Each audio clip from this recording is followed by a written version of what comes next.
guys! Welcome sa aming channel. So, ayun guys, ang baby namin, meron siyang sipon at saka ubo. So, magpapa-check up kami. So, samahan nyo kami guys, magpa-check up with Coco! Coco! Coco! Punta tayo sa doktor! Coco! Ito guys, yung schedule ng doktor. Kung dito kayo kay Dr. Pang, dito sa may palengke Jollibee sa taas, dito kayo magpapa-check up. Ito po yung schedule niya guys.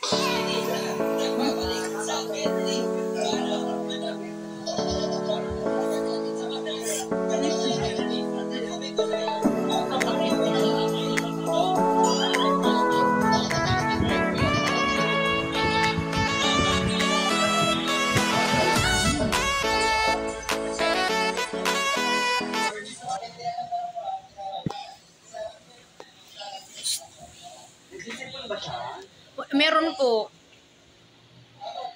Ito na yung nireseta ng doktor guys. So, ito na yung bibilhin namin sa Mercury. Papunta na kami ng Mercury kasi tapos na kami kay doktor. Ang 8. Coco! Coco!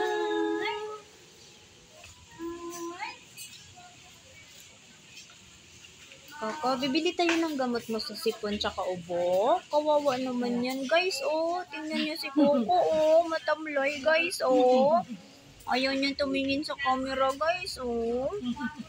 Kasi may sipon at ubo siya, eh, guys, eh.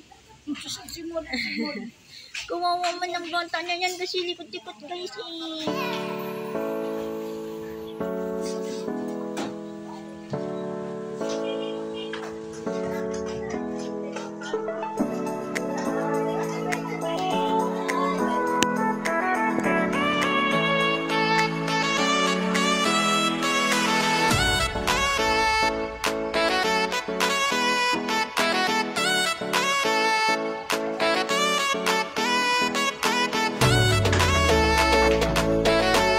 Ito yung nabili namin gamot guys sa Mercury. Tapos isi-check na lang kung tama. Then yon. So pagtingin namin sa reseta, tama naman po. Salinase, ito po yun. Sodium chloride salinase, ito yung ini-spray sa ilong. Gamot ito sa sipon ng bata. Ini-spray ito, ayan, spray. So, ang baby namin, gustong-gusto ito gamitin. Minsan nga siya yung nagpapalagay kasi ini-spray lang. Tinatanggal lang to. Tapos ito, ini-spray siya. Ganyan lang siya. Lalagay sa ilong. Yan. Yan, ini-spray lang siya. Tapos, 2 to 3 spray a day, 3 days po siya. Tapos, yung sa ubo, ito naman po, Ambroxol. So, ito yung baby namin. Tada! Hi, guys! Hi, guys! Ayan. Yan, gustong-gusto niya to eh, ginagamit. Tapos, ito naman yung sa ubo. Sa ubo naman niya, ayan, 5 ml siya.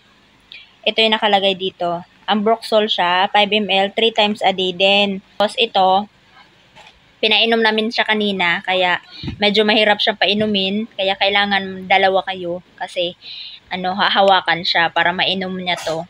Tapos, kapag nagtanong kami sa doktor kung ano yung magandang vitamins, kasi nga para iwas ng ubo, iwas ng sipon, so ito yung nirecommend, ascorbic acid with zinc siya, so silin siya, kasi kompleto na daw to. Tapos pwede rin kapag halimbawa, yung baby nyo mahirap kumain, pwede rin daw tiki-tiki.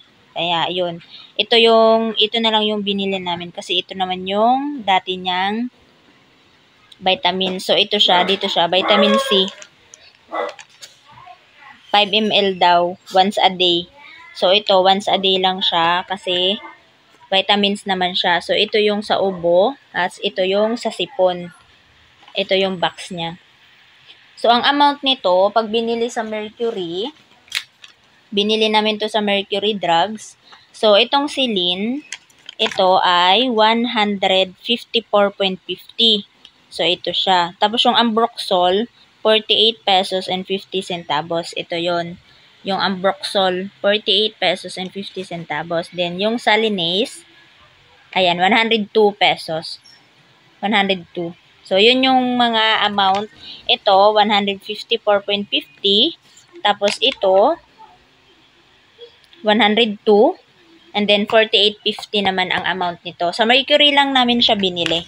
So, ito yung resibo namin kanina.